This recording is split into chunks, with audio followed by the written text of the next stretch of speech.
Hi, this is Wayne Williams of Speaking of Horses, and we're proud to be partnering with Northwest Horse Source, bringing you videos about the horse industry through our association with this publication, Northwest Horse Source.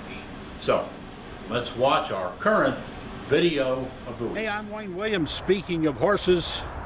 This show is brought to you with Carl Bledsoe, training, horsemanship, just gate. Carl Bledsoe, located in North Georgia. And Carl's glad to be here to bring you some wonderful information. This has to do with mounting and the work in trail riding. But right now, this is Carl Bledsoe's moment to shine. Here we are with Just Gate, Carl Bledsoe horsemanship, direct from North Georgia. Well, let's watch.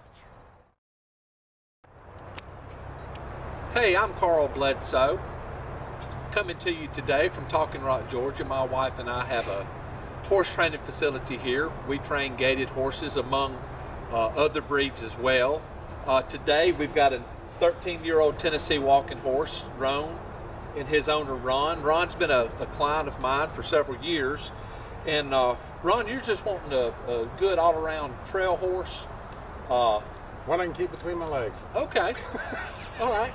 So what we're going to do today is we're going to do emphasis on what I would do trying to prepare a horse mentally and physically to go to the trail. So I'm going to step away and always before I ride a horse, we do some sort of little groundwork just to get the horse's body to move and to get his mind to moving and kind of get the horse to thinking about the person that's handling him.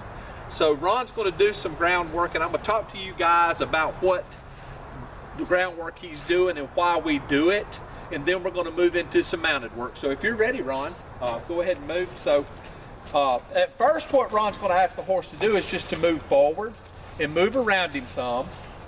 Now he doesn't want the horse to be real reactive. He doesn't want the horse to be overly energized. He's wanting the horse to be supple and in the moment with him. And right here he's doing a hind end disengagement. That's a move that tells the horse to stop and move his hind end away. After he does that, he's going to move the shoulder over. And this would be a mounted move that you would do. And it's a good suppling exercise for the horse. It's some gymnastics training for the horse that builds strength in the top line. But it's also those two moves, the hind end disengagement and moving the shoulders, are good exercises to do. That was a great disengagement there.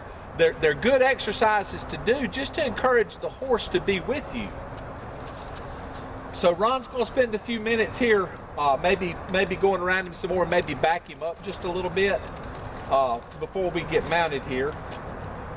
Now Roan here is the opposite of what most trail riding horses are.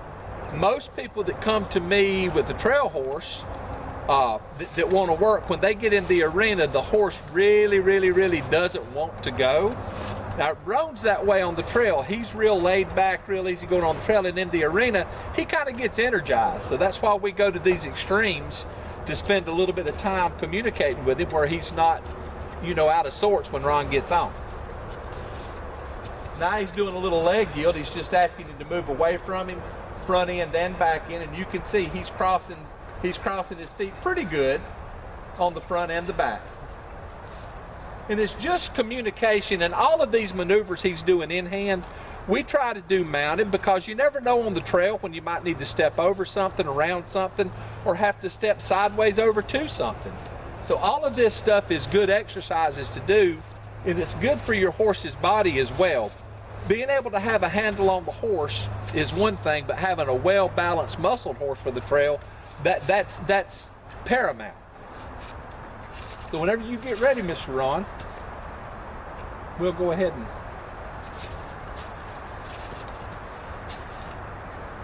trade stuff out here. Now Ron is working this horse today just like you were if he were to trailer him over to the trailhead and be going down the trail. Ron is doing just exactly here what he would do at the trailhead before he goes down the trail.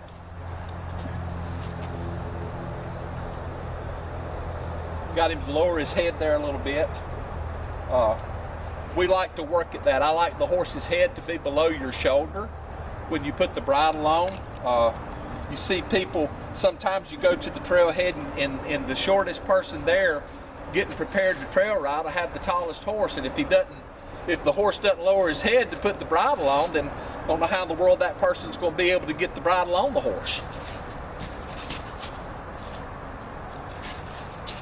So you don't need your energy stick anymore. I give it to him one time so I turn around and get down the thing. Okay. Now Ron's bringing his hind end around. This is a skill that we teach the horses a little bit, is to move into you. So like if you're on the trail and you have to get off the horse, and of course Ron's a tall guy, he doesn't have any trouble reaching the stirrup, but it's still a good skill to teach the horse.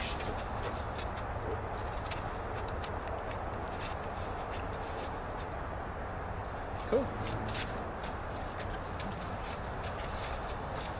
We work on that skill, and we work on the horses standing good for mounting. We want the horses to stand, quietly while you mount. We don't want them to run off, don't want them to get energized. So my suggestion to most people is every time you mount that horse, if you can, let him stand there for a few minutes. Teach your horse how to wait.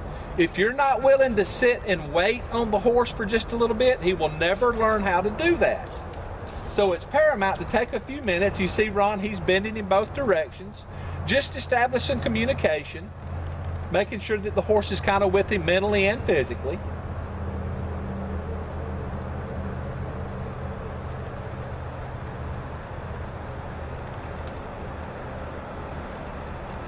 Okay. So Ron, what I need for you to do is just ride us a small area right out here in front of us, and go both directions, just like you would with the trail. No need in trying to flat walk down the trail. What I want this horse to do is a ground covering. I don't want a lot of speed, but I want a ground covering walk. This is a Tennessee walking horse, so he's got a pretty good ground covering walk anyway. If you look at him, each foot's taking 4 independent steps, and he's moving his head in motion with the rear legs. Now, what I'm looking for here, over time as we go on here, I want this horse to drop his head and relax just a little bit more and be a little bit more through his back. But this is a good speed. You make your circle a little bit bigger, Ron. There you go. This is a good speed for the horse. And you see he's looking around just a little bit. It's the funniest thing. He notices things in the arena, but when you go down the trail, anything can happen. He doesn't pay it any attention at all. But he's got a good ground covering walk. He's got a good level head. And he's just an all-around good horse for what Ron's using him for. Ron, if you would, lower your hands just a little bit. I want to get him to lower his head. Guys, these gaited horses, to get this balanced walk, and to get these guys to stretch out and where they can cover a lot of ground, takes some time. But the one thing that you notice that Ron's not doing is he's not riding this horse in a hurry, and he's not over using the reins. He's not encouraging that horse to raise his head up and hollow his back out. He's encouraging that horse just to walk along at a good rate right here, and then have a balanced, smooth, forward-moving gait. Let you guys watch it just a little bit here.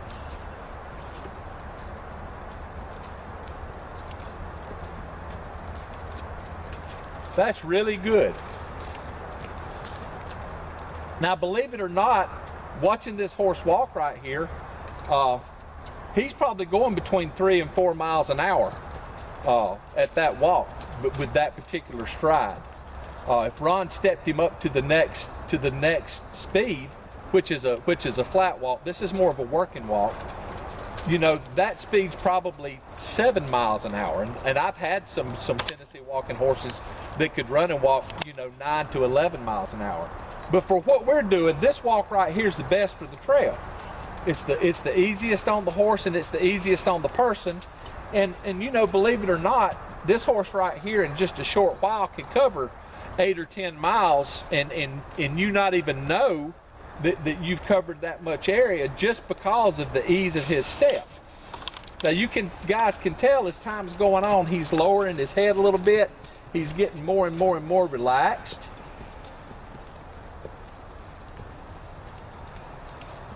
Ron, when you can, ask him to just stop and stand quietly. This is another skill, guys, that we do for trail horses. Periodically, when we're riding these horses and we're working them, we want for them to stand. And that's, ideally for me, that's the best thing that you can teach a horse. Once again, I'm going to say, you teach them to wait. Anybody that can get in the middle of one's back can get a horse energized to make them go. If you're training your horse correct, you're training that horse to relax. You're training that horse to wait. You're training that horse to be right here with you in the moment. And then when you ask him to go, he's not going to overdo his job. He's going to do as much of the job as you ask him to do when you ask for it. And that's a beautiful picture right there. Okay, Ron, if you would, ride across the cavaletti there a time or two, kind of bend around it both directions like you were on a trail having to cross a down limb or something like that.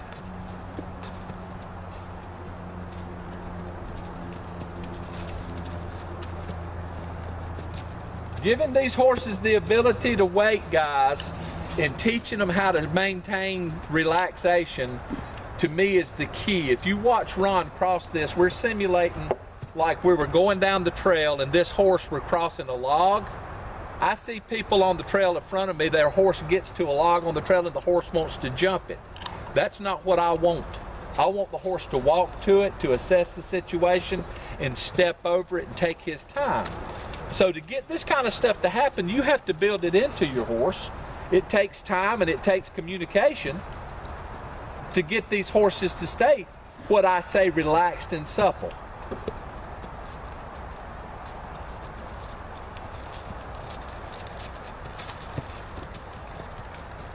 All right, I'm going to ask you a hard one now. When you get his front feet over, can you stop and get him to stand over it? Well, we'll see. Okay.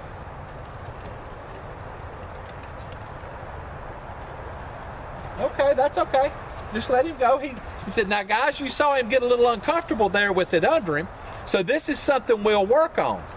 Because ideally, I like to, when I stop my seat and ask the horse to whoa and stand, whether he's standing on something with one foot or whether he's straddling it or whatever he's doing, I just want to build into that horse the level of communication where I have more influence on the horse than anything outside of me and him.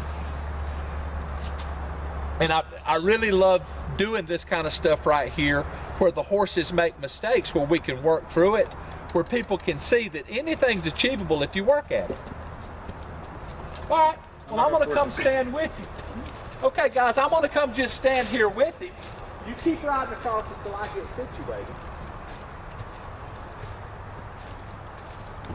Now, I'm just going to stand here, guys, and kind of just reassure the horse that this is okay. When Ron gets him here and gets him stopped, I'm going to rub him a little bit. Come on right back around and let him stand. We're going to let him stand without being straddled of it first.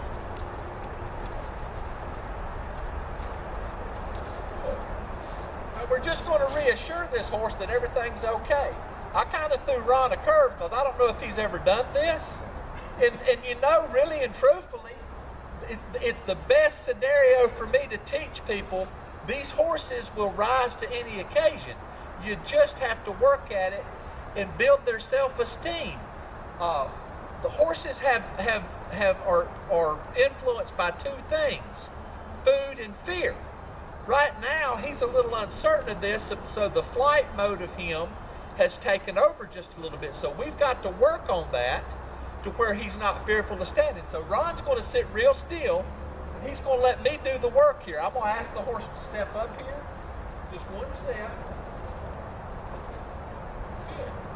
I'm going to rub him a little bit. gonna ask him again.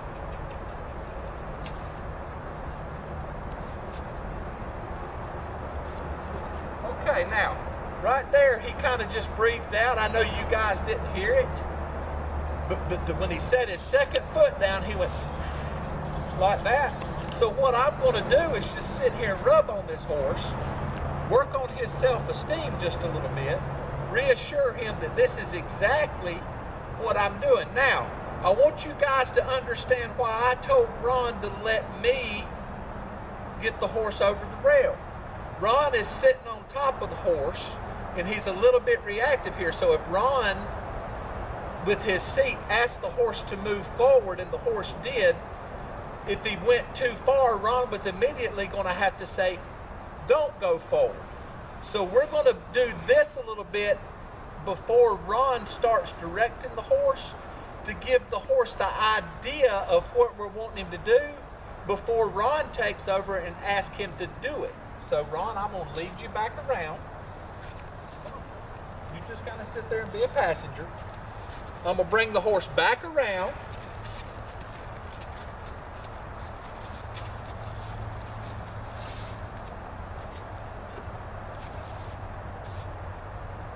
I'm going to move him up to it, rub him a little bit, ask him to step over.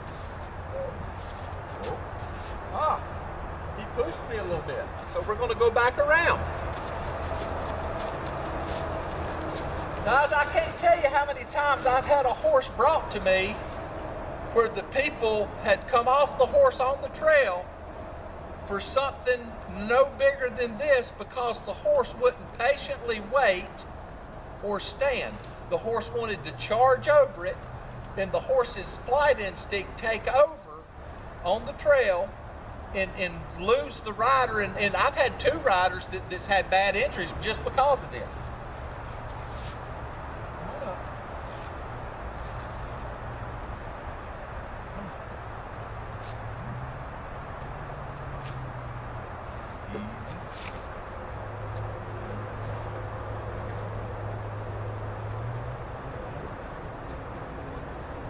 So, I've got him straddling again, and I don't want to hold him here. I want to turn him loose.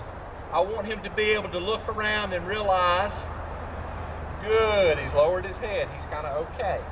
Now, if he feels the need to move, I'm going to let him. All right, Ron, you take over. I'm going to stand right here. See if you can just get him to stop. Now, don't overdo it.